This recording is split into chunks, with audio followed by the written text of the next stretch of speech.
Llegó el momento de la buena conversación y el debate. Abrimos la mesa de todos en Pauta Propia. Pauta 100.5.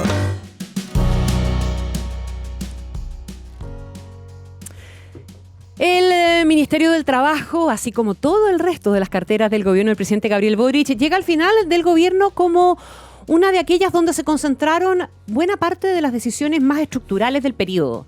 En un contexto marcado por cambios muy profundos en el mercado laboral, altas expectativas ciudadanas y un debate persistente respecto de la protección social, el trabajo y las pensiones, volvieron a ocupar un lugar central en la agenda pública, no solo por el empleo y los salarios, sino también por la necesidad de redefinir equilibrio entre crecimiento, derechos y también sostenibilidad del sistema. La reforma de pensiones atravesó buena parte de ese ciclo y se transformó en uno de los procesos más complejos y relevantes del gobierno.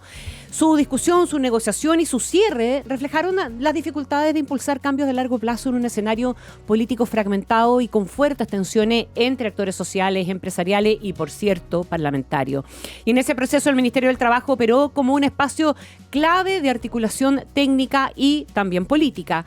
Desde esa experiencia que Giorgio Bocardo vivió primero como subsecretario y luego como ministro, queremos invitarlo a un balance sobre el diagnóstico que guió la reforma, las prioridades que se lograron materializar, los momentos más complejos de la gestión y los aprendizajes que deja la conducción de un ministerio central para la vida cotidiana de las personas y para la agenda también del próximo gobierno. Ministro Bocardo, muy bienvenido a Pauta Propia, ¿cómo estás?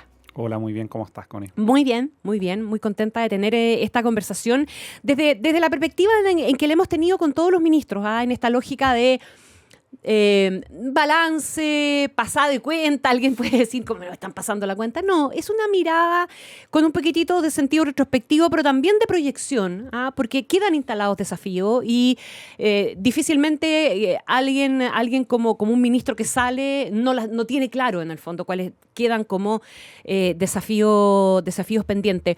Déjeme tener una mirada suya primero de cómo fue el proceso. Además de continuidad, usted asume, a pesar de haber sido subsecretario, ¿verdad?, con la salida de la ministra Janet Jara como la candidata presidencial del oficialismo, además también con una reforma de pensiones ya aprobada, pero también con otros desafíos importantes. Había una herencia importante, un peso específico importante ahí y desafíos y cosas que seguir amarrando. Pasamos a la primera línea. ¿Qué le pasa a alguien que además viene profundamente desde la academia y la mirada del estudio también, ¿verdad?, de la sociología del trabajo, hacerse cargo del Ministerio del Trabajo?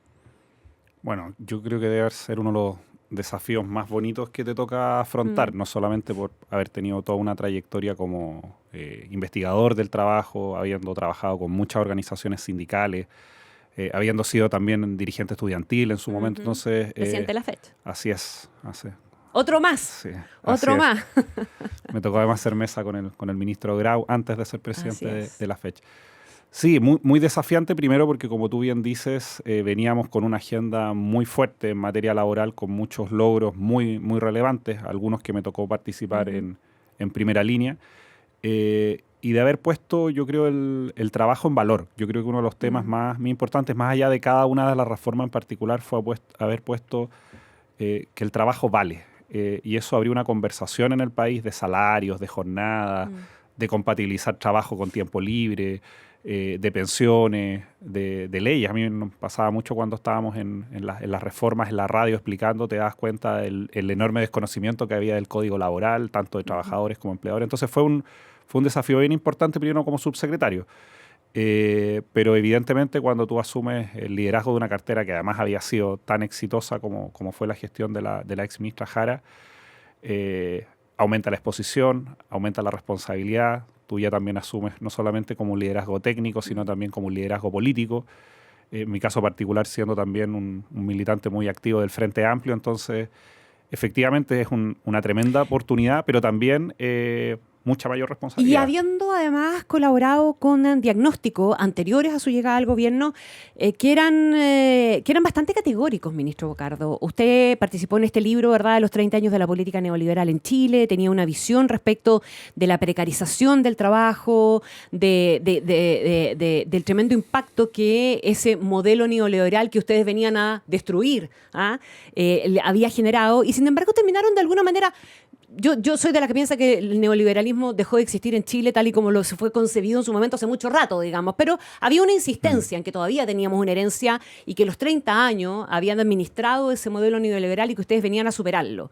Sin embargo, ustedes se encontraron en el camino con muchas cosas a las que finalmente, con algunos ajustes, le dieron continuidad. La reforma de pensiones, sin ir más lejos, tiene mucho de continuidad de ese modelo que se venía a destruir. ¿Cómo mira eso hoy día usted? Buena pregunta, sí, porque además yo siempre lo digo, en mi caso, yo antes de ser autoridad no tenía redes sociales, entonces no tengo problemas con los Twitter, pero sí tengo, sí tengo textos muy bien fundamentados y muy extensos que efectivamente... Que nosotros le echamos una mirada, así que... efectivamente dan cuenta de una crítica que hay sobre el modelo de relaciones laborales chileno. Sí. Y que creo que parte de las reformas que impulsamos apuntaban a modificarlo. Yo sigo teniendo una crítica de cómo está construido hoy día el sistema de relaciones laborales, varias de las... y que es una crítica al final política más que ética de otro tipo respecto a ciertas definiciones que se tomaron en su momento.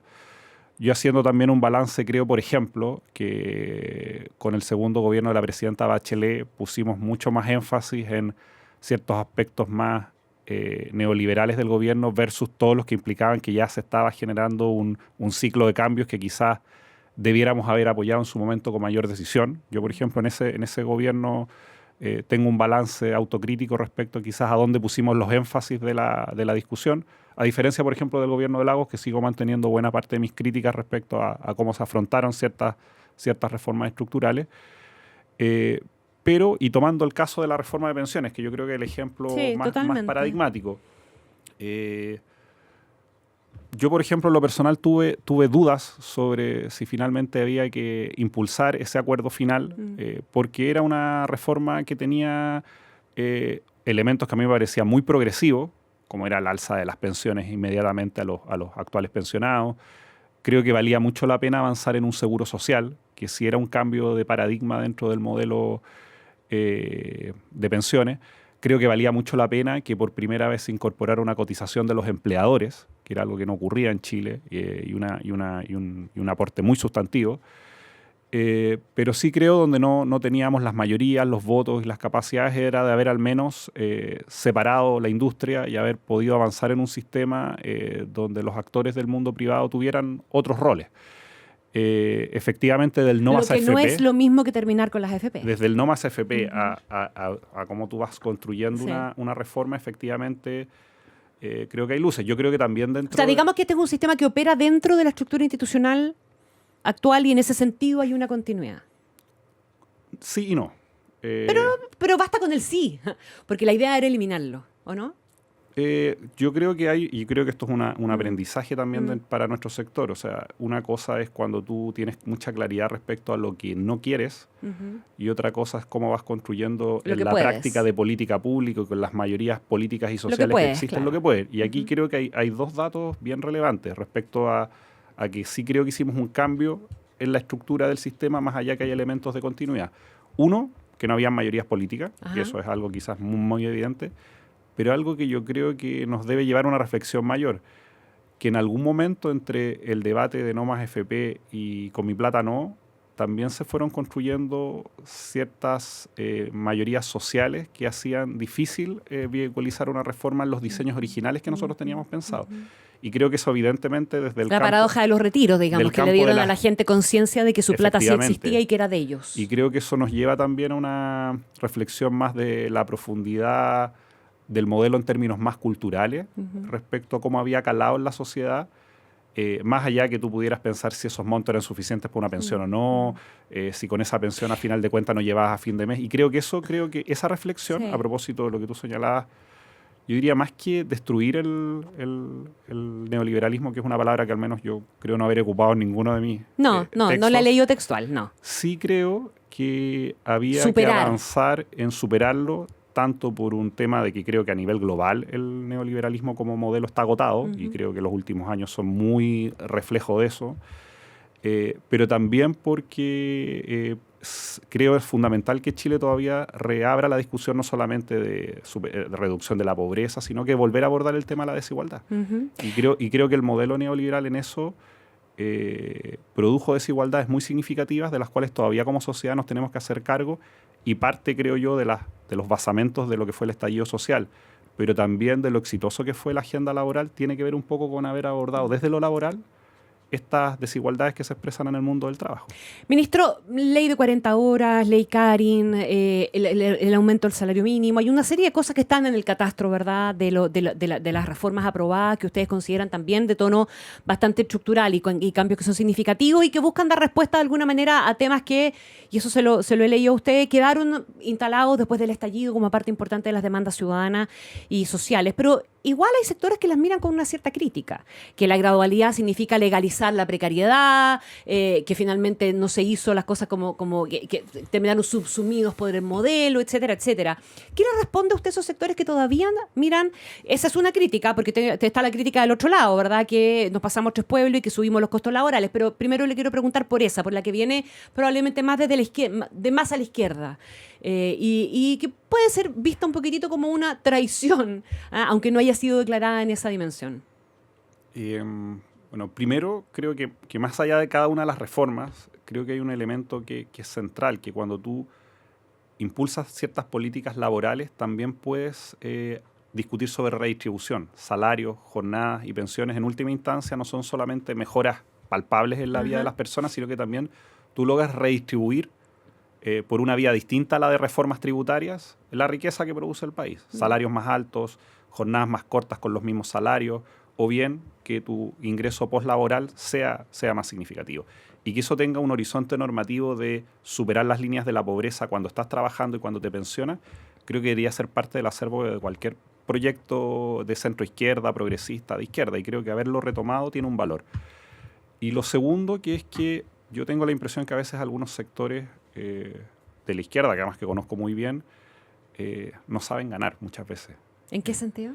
En que cuando tú tienes un triunfo, cuando tienes un avance concreto, cuando es un avance además valorado ciudadanamente, que tiene efectos muy visibles en la vida de las personas. Se quedan con el vaso medio vacío, digamos.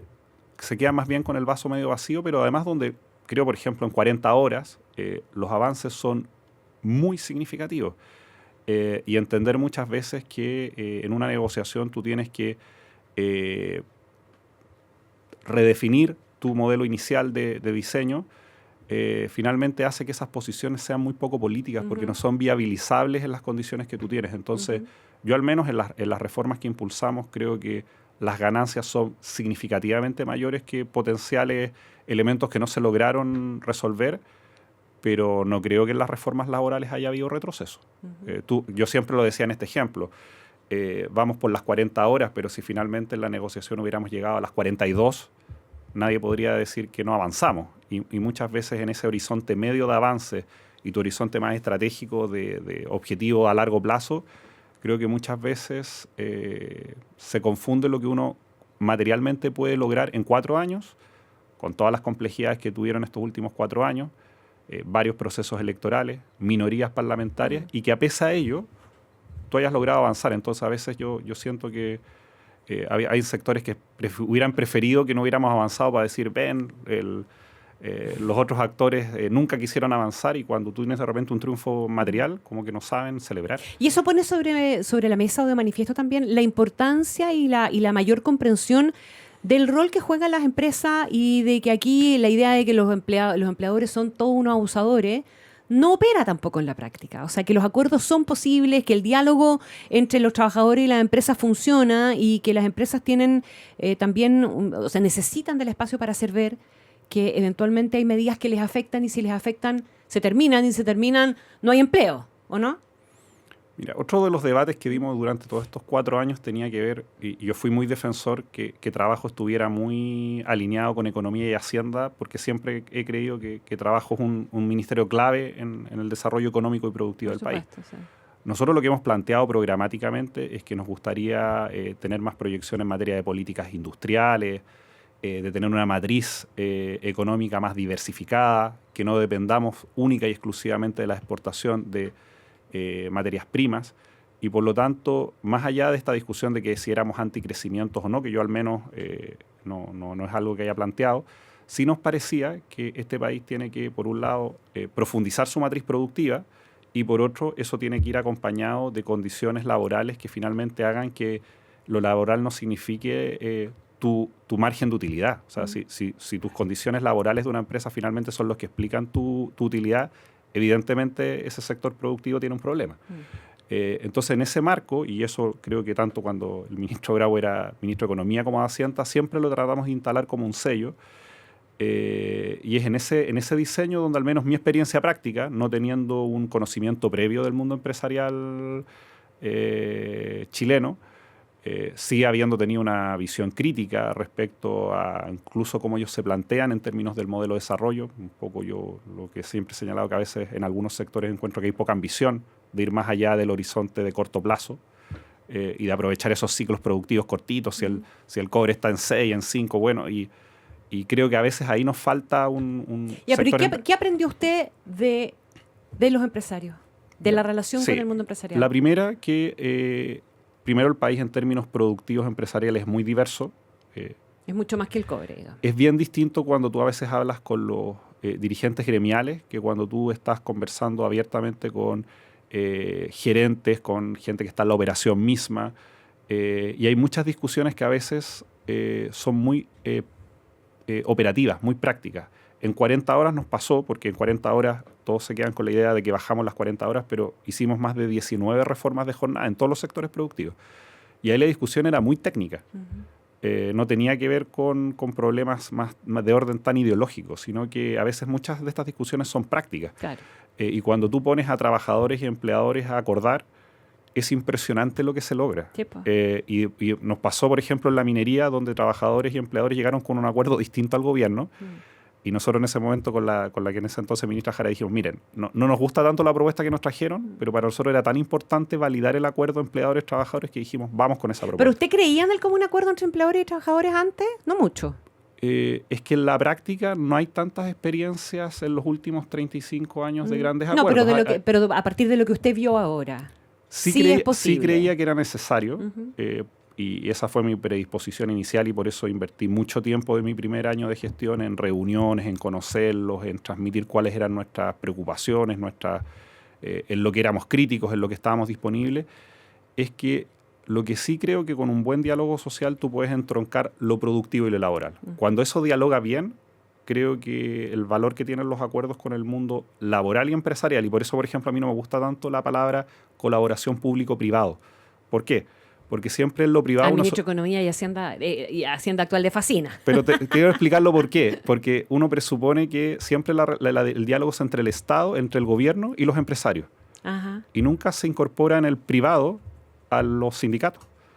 Por eso me gusta más hablar de diálogo social y tripartismo, porque finalmente son los actores del trabajo y la producción con el gobierno los que pueden llegar a grandes acuerdos productivos, laborales, salariales. Y creo que cuando eso se logra, el diálogo y los acuerdos tienen un valor distinto. Entonces, yo diría, por un lado, sí, nos encontramos con muchos sectores productivos disponibles a acordar reformas laborales para el país, por el bien del país, pero creo que un sello distintivo, y que también yo creo que en algún momento se logró en el segundo gobierno de la presidenta Bachelet, es que esos acuerdos eran con empleadores y trabajadores. Como yo siempre decía, mira, aquí nadie sale de la reunión hasta que lleguemos a acuerdos. Y se logra. Pero creo que eso tiene un valor distinto a solamente que el gobierno acuerde solo con el mundo empresarial, porque hay más actores en la sociedad. Y particularmente en el mundo del trabajo, nuestra contraparte es el mundo sindical. Estamos conversando con el ministro del Trabajo, Giorgio Bocardo. Ministro, déjeme llevarlo a la mirada ya un poquitito más de cierre, ¿verdad?, que usted tiene sobre el mercado laboral. Porque mucho se ha hablado y el tema del empleo fue un gran tema durante este gobierno. Las cifras efectivamente mejoraron, hubo mayor generación de empleo, pero hay un diagnóstico súper instalado de que ha habido cambios muy profundos y muy estructurales en el mercado laboral y que muchas de las cosas que se han hecho, las medidas que se puedan tomar, no alcanzan necesariamente y la pregunta de fondo es cuán comprensivos estamos siendo de la profundidad de los cambios. Pospandemia, durante la pandemia y pospandemia, evidentemente se aceleraron cuestiones y procesos que venían incubándose recién. Uno hablaba de la automatización como una cuestión que venía mucho tiempo más, de inteligencia artificial, mucho tiempo más. Todo eso se nos vino encima. ¿Ah? Entonces, ¿qué mirada y cuál es su diagnóstico de cierre en esto? ¿De qué pasó con el mercado laboral, no solamente en Chile, en el mundo, pero con el foco en nuestro país? ¿Y que explica de alguna manera los números que tenemos hoy día? Bueno, yo siempre me resistí a la idea que estábamos en una crisis, emergencia, pandemia laboral. Creo que la crisis laboral ocurrió en la pandemia.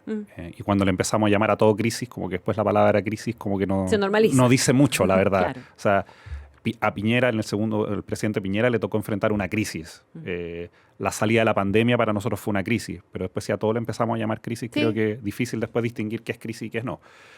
Dicho eso, yo creo que efectivamente el mercado laboral ha tenido una transformación muy estructural, que va más allá de las cifras de empleo del trimestre. Esta además es una transformación que venía ocurriendo desde la crisis subprime. Yo al menos me tocó por el mundo sindical y por observar cómo se transformó el mercado laboral en el sector bancario y financiero, y los procesos de automatización, de incorporación de tecnologías para la gestión de los procesos productivos viene ocurriendo en Chile al menos hace más de una década. Evidentemente la pandemia, el teletrabajo, esta última oleada de tecnologías como que nos hizo ver cosas que ya estaban ocurriendo en minería, por ejemplo, hace 10 años que ya trabajan máquinas que no requieren de conductores en las faenas, etc. Entonces creo que ese es un cambio más estructural. Yo soy de los que cree que el cambio tecnológico y las transformaciones que están ocurriendo, más que eliminar puestos de trabajo, como que el trabajo se va a empezar a agotar, lo que están ocurriendo son dos cosas. Uno es una aceleración muy importante de las habilidades y competencias que tú requieres en el mercado laboral y por lo tanto las posibilidades de reconvertirte. Si a lo mejor nuestros padres tuvieron un empleo, mi papá por ejemplo tuvo un empleo de por vida, un empleador de por vida se jubiló después de 40 años trabajando para el mismo empleador. Eso probablemente ya para nuestra generación es menor y para la que viene van a tener 4 o 5 reconversiones laborales.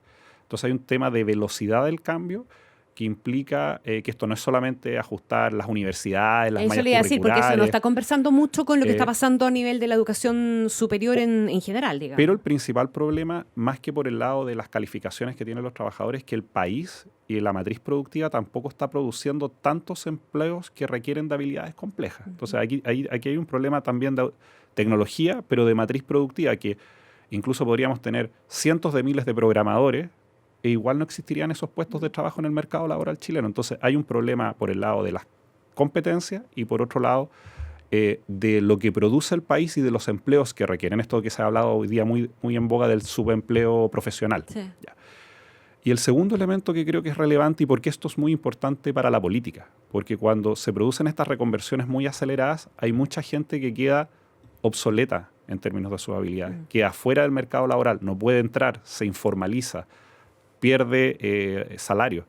Y eso en última instancia genera brechas de desigualdad, gente que se siente perdedora por el cambio tecnológico y finalmente la democracia finalmente empieza a quedar en entredicho porque no puede resolver muchas veces estos problemas. Entonces, si tú quieres una discusión incluso más profunda, creo que en parte también lo que estamos viendo de esta menor valoración que el de la democracia liberal, de los sistemas políticos, en parte también tiene que ver, por no hacernos cargo de estos problemas estructurales y mucha clase obrera, yo sé que ese es un término que se evoca hoy día, pero de clase trabajadora, está quedando atrás y empieza a ver quizás proyectos que históricamente habían sido antagónicos a sus ideas como alternativas de canalizar el malestar. Déjeme anotar ese probablemente entonces como un desafío para el próximo gobierno, porque para los gobiernos que vengan, porque estamos hablando de desafíos de largo plazo. Estos son temas que van a tener que enfrentar todos los gobiernos. Exacto, no es un desafío que se resuelva en 4 años, ni en los próximos, ni en los que vienen tampoco.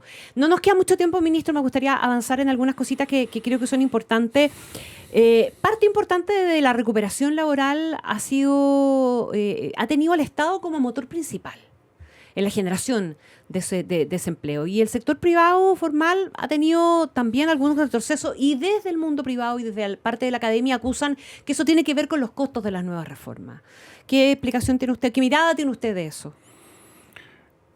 Primero, creo que, y lo he dicho en muchos espacios, yo creo que no hay mejor inversión social en el país que invertir en condiciones laborales decentes.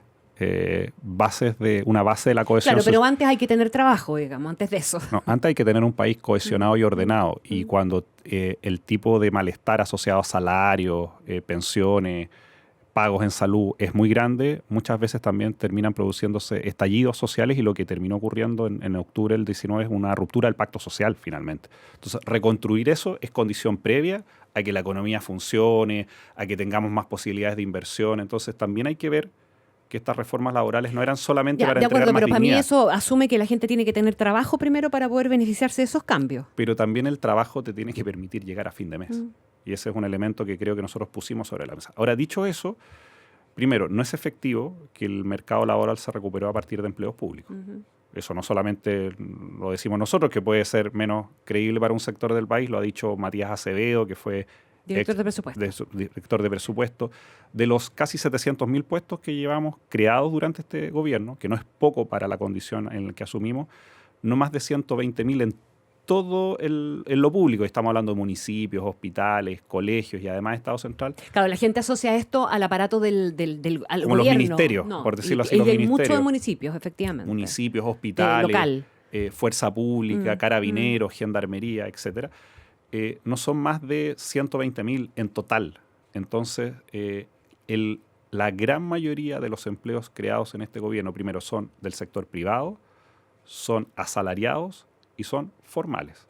Creo que eso es bien importante de señalar. Están los datos, no me quiero explayar en eso, pero ese es un debate que hemos dado muy fuertemente, porque aquí también llegamos en un momento a discutir sobre la ridiculez que se habían creado 141 puestos de trabajo. Sí, así fue. A ese nivel se llegó, una cuestión que no era sostenible en el debate, y además donde se le atribuía al Ministerio del Trabajo, que era como el Ministerio del Empleo. Yo siempre decía, mira, somos el Ministerio del Trabajo, de las relaciones laborales y de la seguridad social.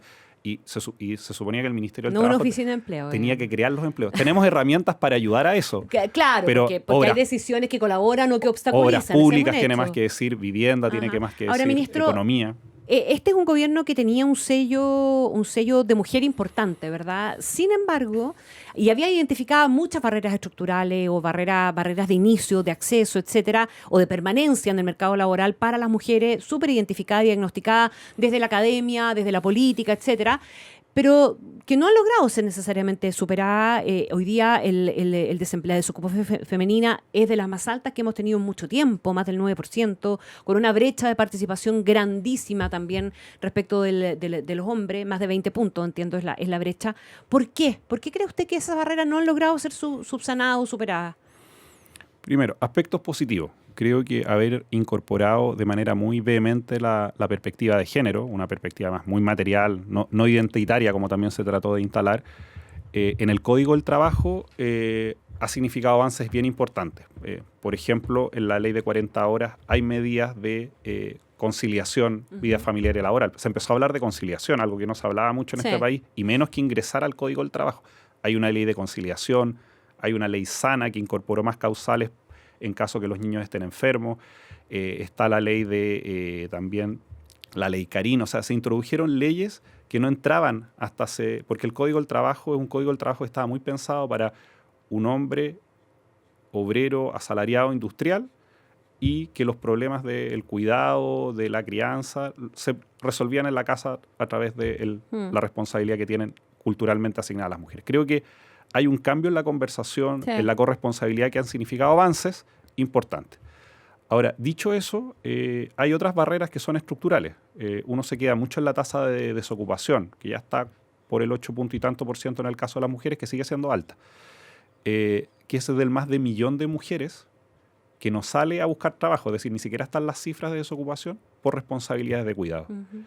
Y ahí está la ley de cuidado y probablemente está la discusión de Sala Cuna, que quedó para marzo en este caso. Sí, y es quizás uno de mis dolores importantes, no tanto por uno, si esto es un logro del gobierno, quién firma el proyecto, que es muchas veces donde la pequeña política cae en estos debates, sino por la oportunidad de haber construido un acuerdo social, técnico y político transversal, que no se había logrado crear, porque todos dicen, bueno, ¿por qué no avanzan muchas veces los proyectos? A veces porque hay oposiciones, porque hay diferencias ideológicas, pero también es responsabilidad de los gobiernos, los que están en el Ejecutivo, de construir esas condiciones del acuerdo, y por lo tanto a veces dejar algunas de las banderas abajo y también que los otros dejen algunas de esas banderas. Y eso se había logrado.